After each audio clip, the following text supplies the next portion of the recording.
one power, invisible, and you see it everywhere and every day. One power, indescribable, and you speak of it with every word you say. Mysterious until you know the truth. As simple as the love inside of you. Call it God, call it Spirit, call it Jesus, call it Lord, call it Buddha, Baha'u'llah, angels' wings or heaven's door. But whatever name you give it, it's all one power, can't you see? It's the power of the love in you and me. One power, one power.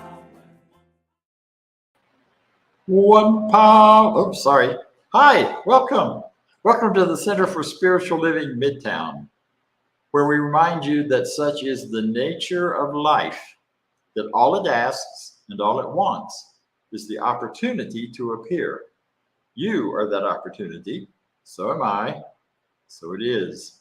So as life appears through us, as us, it is moved through us according to our desires, according to who we are, according to our choices, according to our understandings of ourselves. So whoever you are, whatever your choices and your beliefs of yourself, whatever your knowing of yourself, about how you would describe yourself, whatever your pronouns, whatever your identities with sexuality and other things, cultures, all of that is part of the divine expression that you are. So we can only do one thing. There's only one proper response to that, and that is gratitude and celebration. Celebrating you for who you are and how you are choosing to live the love and the life that is God moving through you right here, right now. I'm excited to be with you this morning. I'm here in Ajijic, Mexico. We say we are the CSL Midtown, where we are the Midtown wherever you are, because we are each placed and focused in the center of an infinite universe spreading out in all directions around us.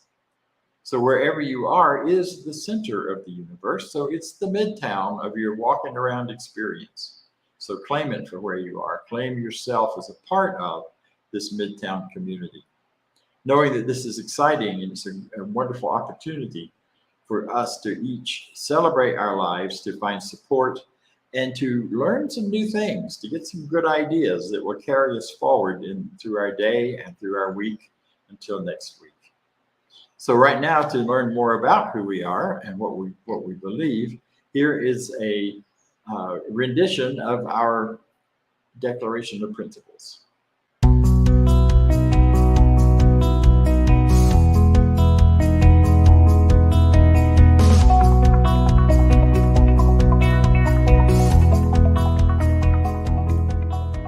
I believe in one God, one absolute power and first cause to all things. I believe that this power is perfect love and creates out of a desire to express love. I believe all thought is creative, and how I choose to think creates my personal experience. I believe in the unity of all life and the immortality of the individual soul, forever unfolding. I believe in the eternal goodness, the eternal goodness of God, the eternal loving kindness, and the eternal givingness of God to all. And so it is. And so it is. And so it is.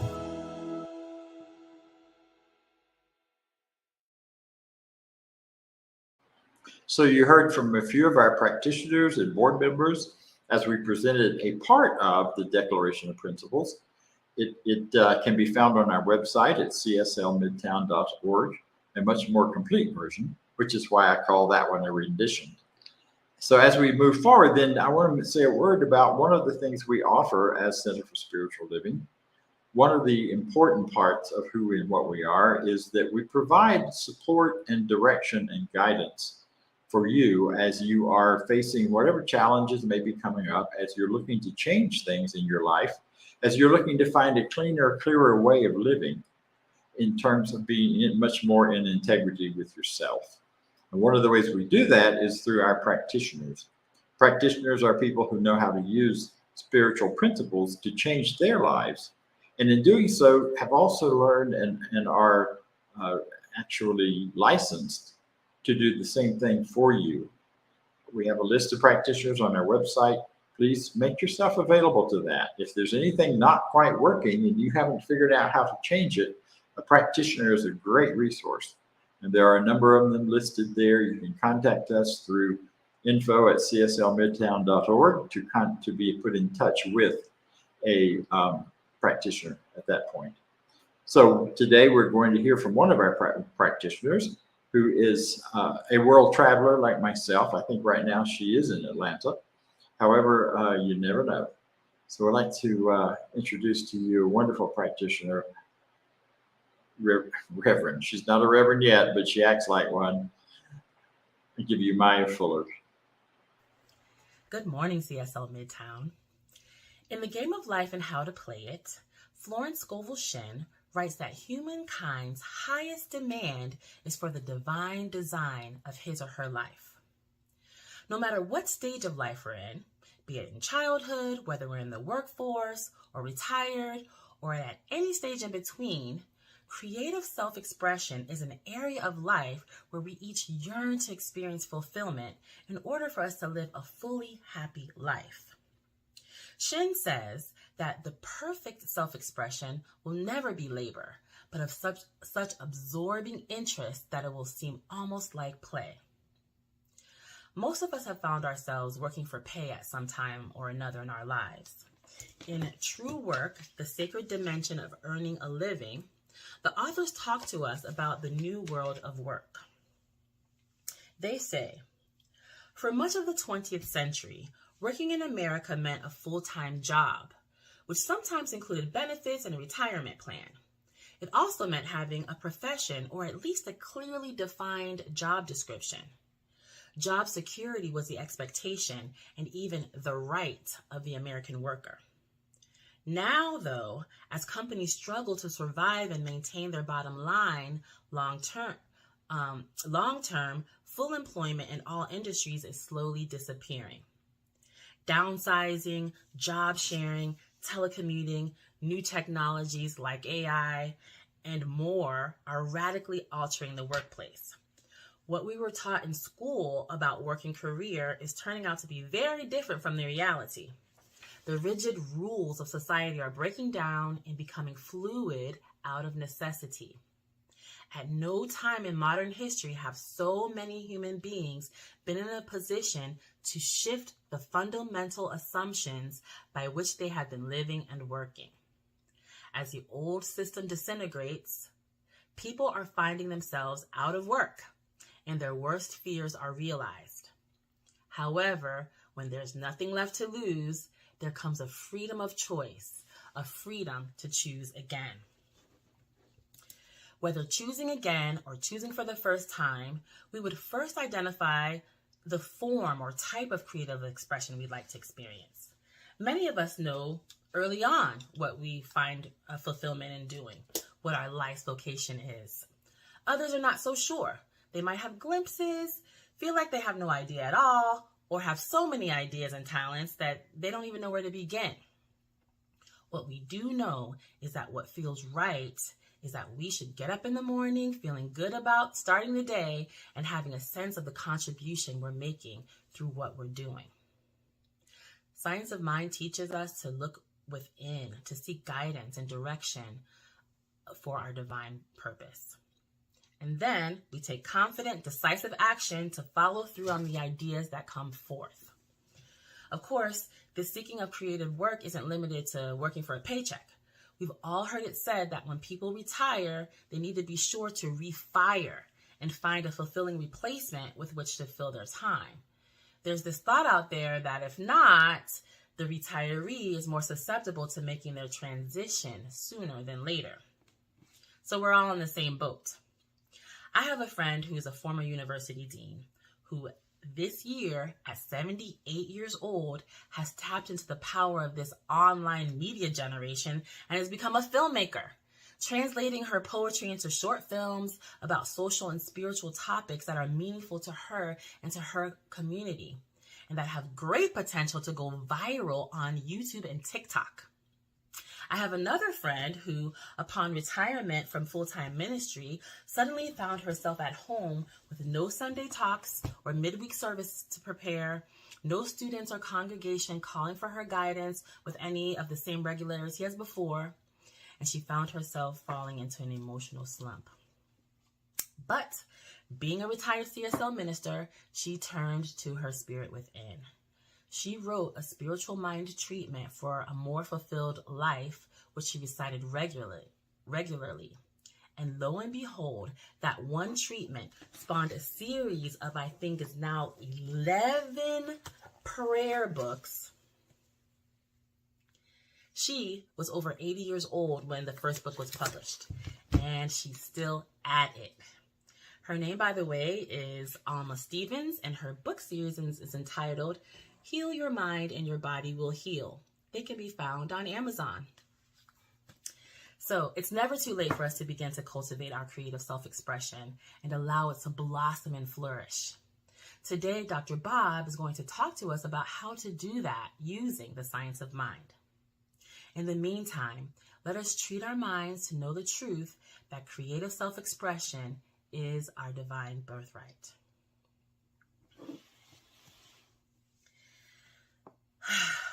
So we just take our time right now to know the highest truth, that there is one presence, one power in the universe, and that presence and power is infinite intelligent life, which lives and moves and has its being in, all, through, all, as all. This intelligent life lives and moves and has its being in me, as me, for me, through me, right now. And this wisdom, this intelligence, is able to guide me and show me and point me the way to where my highest fulfillment can be experienced. All I have to do is just ask, believing, and I will receive direction. I know it inspires me. I know it turns me on. I know what I love to do. I know what puts a smile on my face. I know what I love doing. There is a way, there's always a way for me to be able to do that thing in the world for a living, for service to others, for a lifetime vocation. So I just take this time right now to know the truth for myself and for each one of us here, that that divine vocation is here, is at hand. It's waiting for me to turn to it, to pick it up, and to move forward in it. So I just know that for each one of us here, our divine spirits is leading us to our highest and best good, and we say yes. We say yes. We know that all is well and all is available for us, whether that be for prosperity, financial prosperity, or just for fulfillment and joy and happiness in our day-to-day living, or both. We just give thanks that it's available to us and it's being revealed to us right now, and we allow that to be, and so it is. Amen. And now for our music.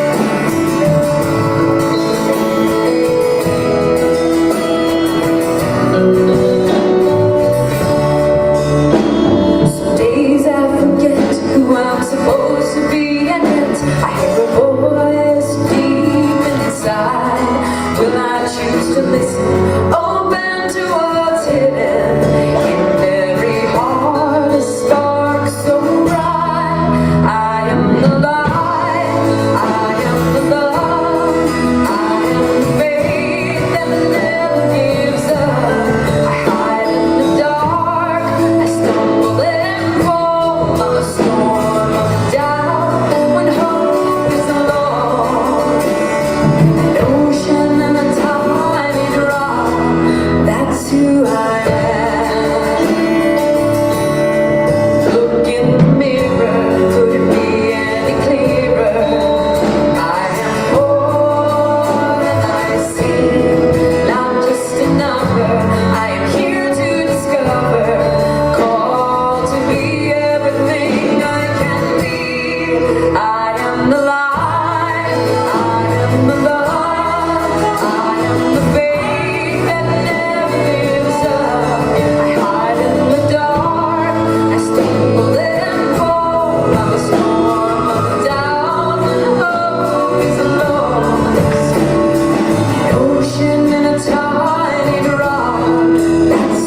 am the light. I am the joy. That's who I am. I love her voice. What you didn't hear in the introduction to that video is that a year ago, she was sitting in the audience, got inspired and started performing and doing music. And then here she is a year later on stage. So it was, to me, it was an exciting expression of this finding the divine perfect self-expression and bringing it forward into the world. You know, when I was a kid, I grew up in another religion, and I was constantly asked the question, so do you know yet what God wants you to do with your life? And it became an obsession with me to answer that question. What is God's plan for my life? What is God calling me to be and do? And is God even calling me to be? And then the questions came up about, if God has a plan for me, do I have a choice about it? And I heard a whole lot of stories of people talking about how they were off on a different plan and they suddenly discovered God's plan and they changed their whole lives and went a different direction, as if the life before that direction was something wrong, somehow wrong. And then I heard other kinds of stories that said that it's preordained, you have no choice about it, you might as well surrender, whatever that meant. I was a kid, I didn't quite understand all that. Also had the awareness, though, that there was some way that people had of figuring that out. Some way to understand. And even though I was taught, in one sense, that the God they were describing, that had a set plan for me, was out there somewhere, not within me, but out there somewhere. There was an aspect of it that I had been taught by my grandmother and grandparents about an immanent sense of the divine, that it wasn't just out there. She'd been a student of Emerson, Ralph Waldo Emerson, not him personally, but his writings. She wasn't quite that old, but she had all of his writings in her very small library, and I read them and she read them, and somehow that made it possible to have an idea that there's something between that power out there that we think of God as the old man in the sky and the power within us that somehow can communicate.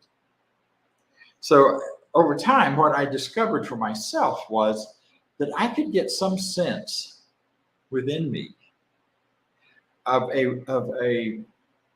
what I believed at the time to be the divine speaking to me, or at least giving me indications of God's plan for my life. So at around age 11, I'm at a retreat at Ridgecrest, North Carolina, near Asheville. And they were talking about dedicating your life to full-time ministry, to full-time giving of some sort, not necessarily preacher ministry, but ministry. And as I heard it and I thought about it and I prayed about it all week long at this retreat, towards the end of the week, I finally said to myself, you know, every time I think about that, I feel a certain excitement. I feel a certain kind of goosebumps all over me. And I think that's for me. And as soon as I thought that, before I ever did anything about it, I had those God bumps. You know what we talk about, where you get them all over your body and everything seems to fall into one unified way. And I went, okay, I can do that. And so I did that. I dedicated my life to full-time Christian service. And that was just the beginning of a very long path. Now, I'm no longer part of that tradition. However, that tradition formed some very powerful things in my life. It gave me an answer, or the beginnings of an answer, to this whole business of a plan for my life, a way in which the infinite has some sort of input into who I want to become and who I am becoming. And it was really meaningful and powerful for me at the time. And I built my life choices around that idea. I was a pretty boring kid in high school because I wouldn't listen to dirty jokes because I didn't think it fit with my idea of what I should become. And I could be really annoying to my friends and others by being such a goody two-shoes. And they didn't invite me. Consequently, there are a lot of things about life I didn't learn, because you learn a lot from your friends in high school. But I learned it later in plenty of time. So then I get to this teaching where we are today. Actually, before I got to this, I stepped into another one called a 12-step program.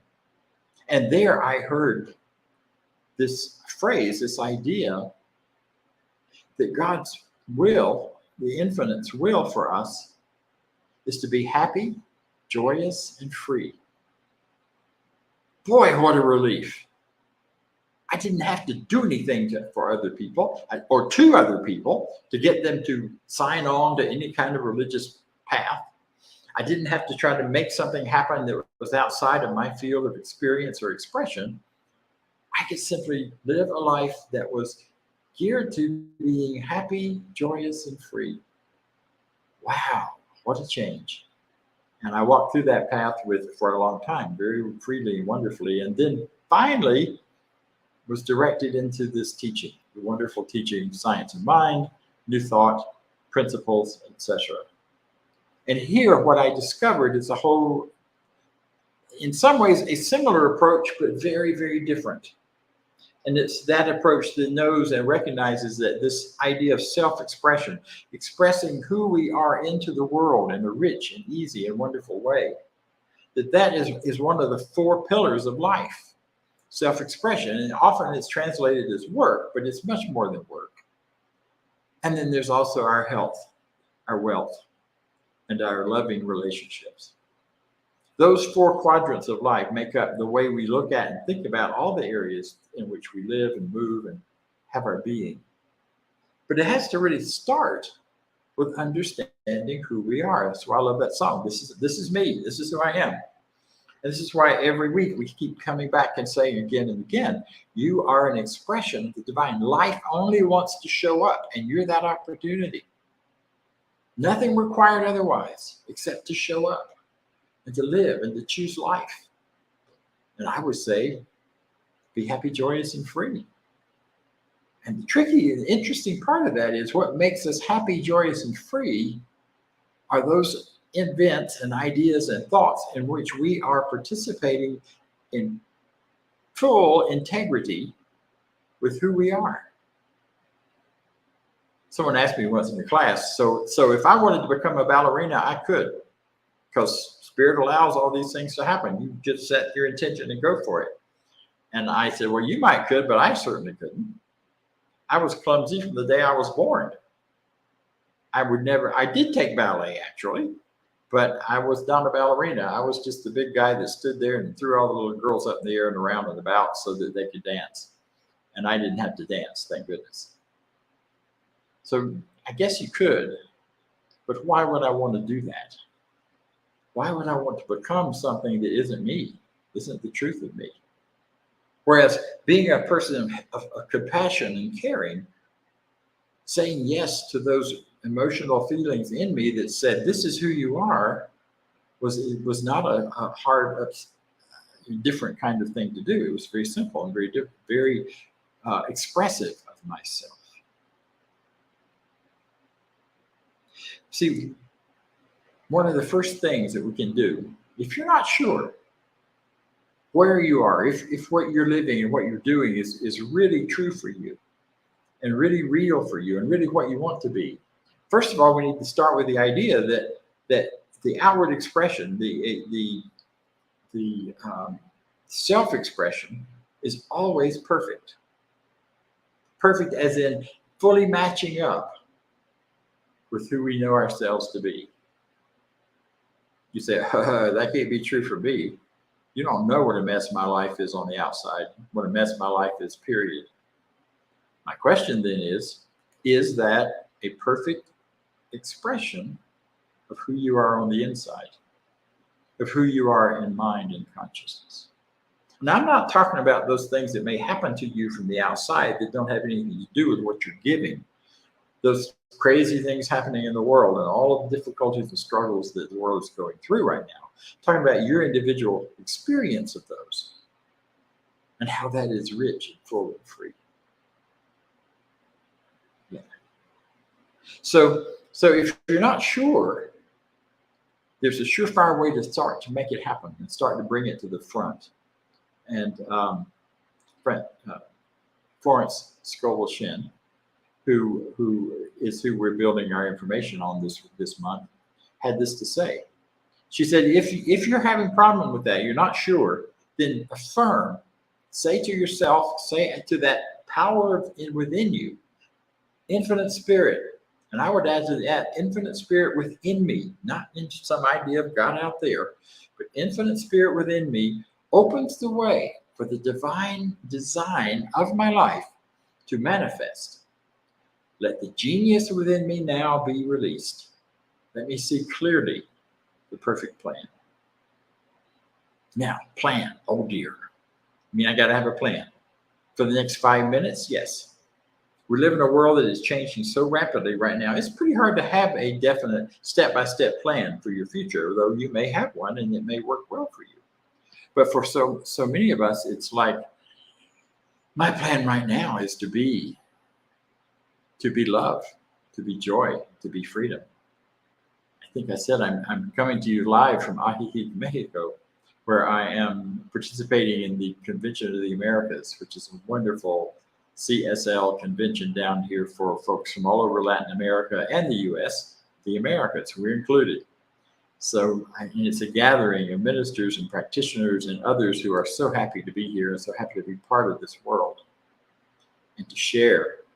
As it's a small town, so every time I go anywhere, walk down to the square or walk around, I'm bumping into someone that I know and celebrating the joy of the path we have walked together at some point in our lives. It's a great remembering and celebrating. So my plan and my desire and my recognition is that the ultimate design for my life is simply and easily to love. Years ago, I worked with this idea a great deal once I became a CSL minister, and looking for that vision statement that we all want about what am I living, what am I doing? And it became very clear for me that my vision, my purpose, my idea of my things to do, the way to be in the world, is to live love, teach truth, and know God. That's a big order. It's not what I'll ever complete or finish, and that's how it should be. But as I am doing that, as I am focused in that, then I have a greater expression, a greater idea, a greater perfect self-expression happening in the world around me.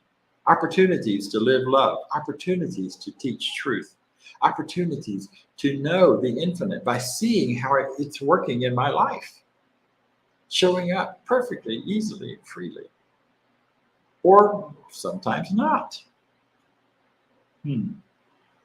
One of the things that we have often going on in this whole idea of self-expression, especially when our world around us, the world outside is simply a mirror of what's inside. So if the things out there are looking pretty crazy to you and pretty off-center, there are some things that get in the way that can block our free expression of who we are. It's still an expression of what's going on in us, but it may not be the deeper truth of who we are. And that is the idea sometimes of the things we are most afraid of, our fears. Your fears are beliefs in things that are not what you think you want. And one of the most powerful ways to deal with fear is to walk right up to it and say hello. Because usually it dissolves at that point. Or it reveals to you the thing underneath it that you really want. Wow, fear, afraid. I was often afraid of being too separate and alone. That somehow being in this job meant I had to be alone. That I had to have a solitary life like a monk. And as I faced that fear and looked at it, I went, holy Moses, I can feel it, and I can feel lonely sometimes, but then I look at my life. I am surrounded I have multitudes of people that I love and love me, and multitudes of people I can relate to at any given moment. People all over the world in every time zone.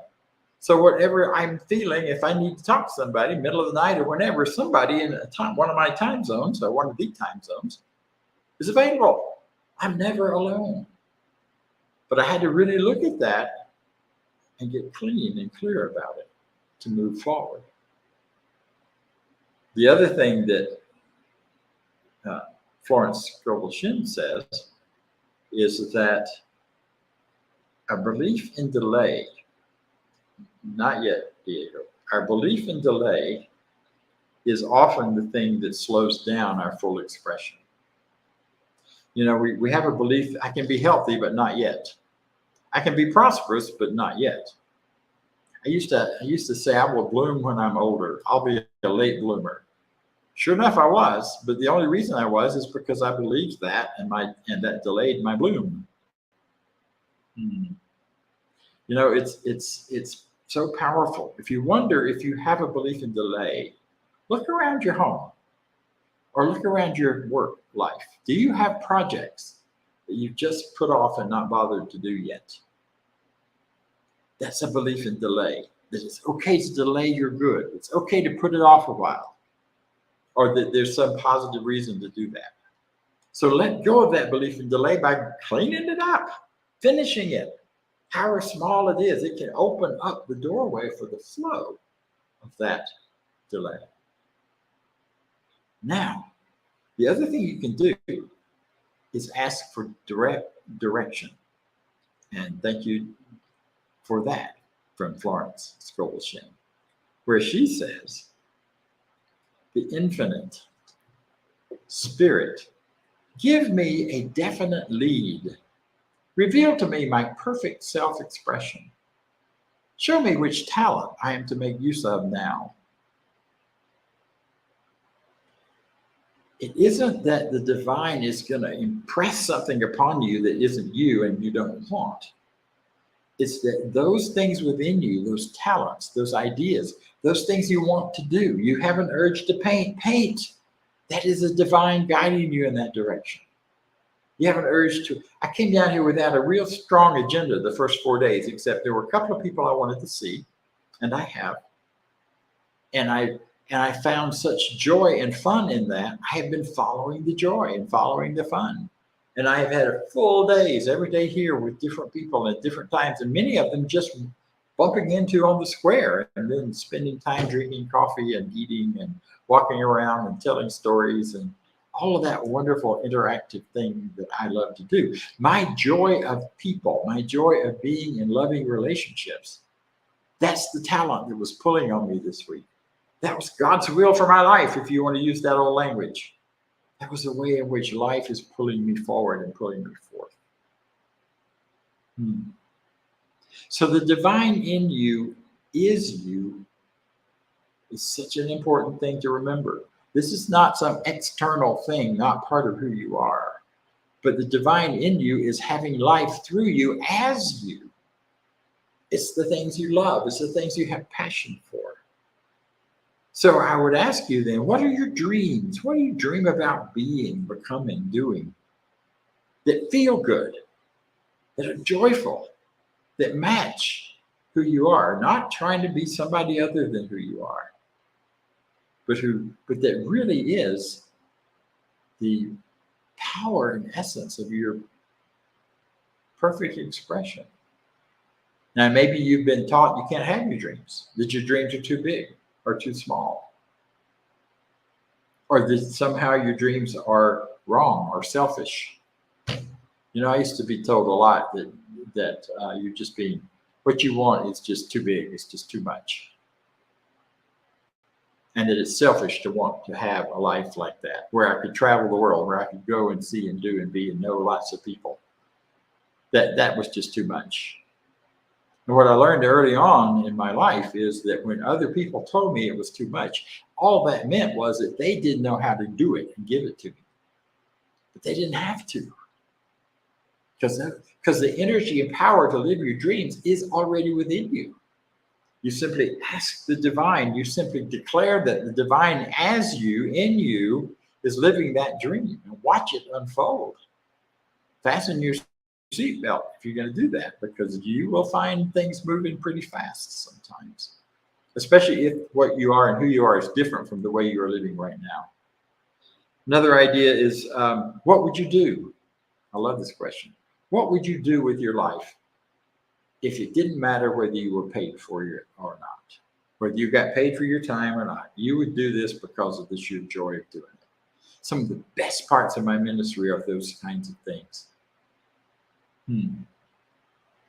Those kinds of ideas and things which just bring me joy for the sheer joy of doing it. I go to teen camp, as you know, I talk about it all the time. CSL teen camp.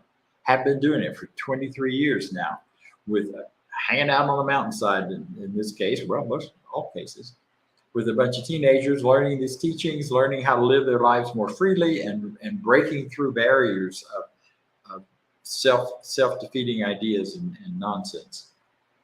I don't get paid for that. I do that for the sheer joy of it. It is my gift to the world. One of them. I have many, but that's one of them. And I will continue to do that as long as I'm welcome, and as long as I find the joy in it.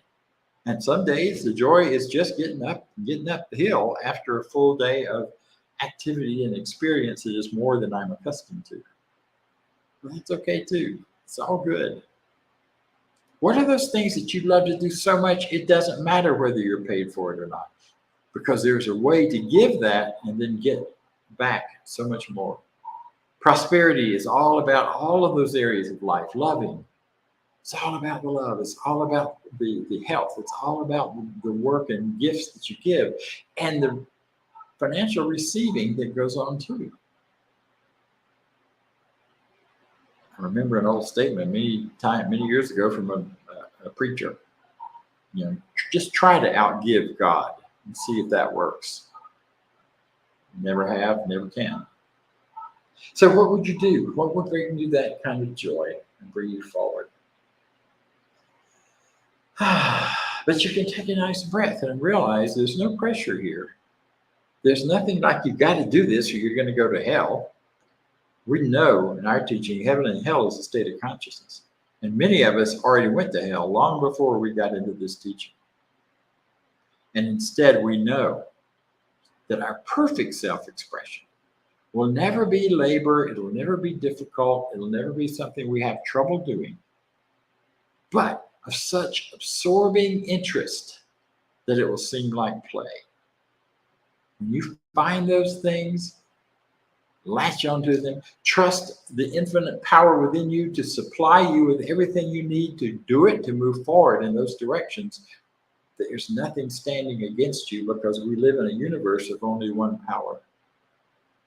You deserve that kind of life. You deserve that kind of feeling and freedom, because you are absolutely wonderful, and so am I, and so it is.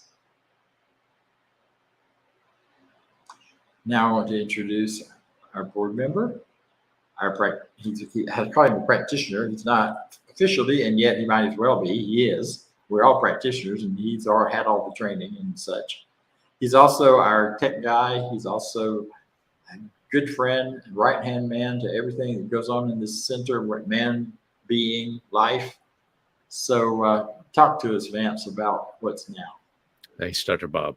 It was an awesome talk this morning about our creative self-expression and what we can do and play in what we love to do. So in that expression, we get paid, and we get to support this center in what it does. So the slide that's going to come up is going to have a QR code on it for our affirmation of prosperity. And so that is, you can go to cslmidtown.org/donate or scan the QR code on your screen. It will take you right to the donation site, or you can do a one-time donation or set up multiple donations, set up ongoing giving. So if you will say with me our affirmation of prosperity. I live in a universe of abundance. As I freely and joyfully give, I join in the divine flow, and all that I share with life returns to me multiplied abundantly. And so it is. So, and Dr. Bob will say this, but we'll be back in person next week at the Garden Hills Community Center in Atlanta.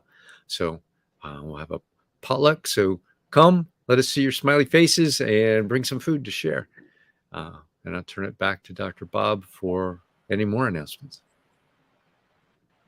Thank you, Vance. And I would just say that exactly what he did. Next week we're in person. We're also online. We don't do those exclusively. We do a combined celebration next week with both in person and online. We're also starting a new theme. This theme has been fun to do, and I've enjoyed it. But next week, we're going to start a theme that kind of spins out of this, the game of life. Well, right now in that game of life, we are all living through huge changes in the world, big change. And so our theme for the whole month of August is going to be navigating change. How do we do that? How do we bring our greater selves to it? And how do we do it in a way that doesn't interfere with our freedom, our joy, and our loving of each other? And that will be our theme for the month. The first Sunday, where the title of my talk is Row, Row, Row Your Boat Gently Down the Stream. That will teach us a lot about how to navigate change. Join me now, if you will, in our closing affirmation. You'll find it on the screen. I leave this place now knowing something better than I knew before. I go forth into the world with a heart full of love and a mind full of good sense. I look at the world in a greater way, knowing that I have within me everything I need to create the life I desire. I give thanks for this understanding. I am grateful for the spirit of life that lives through me, and so it is. Thank you all. See you next week.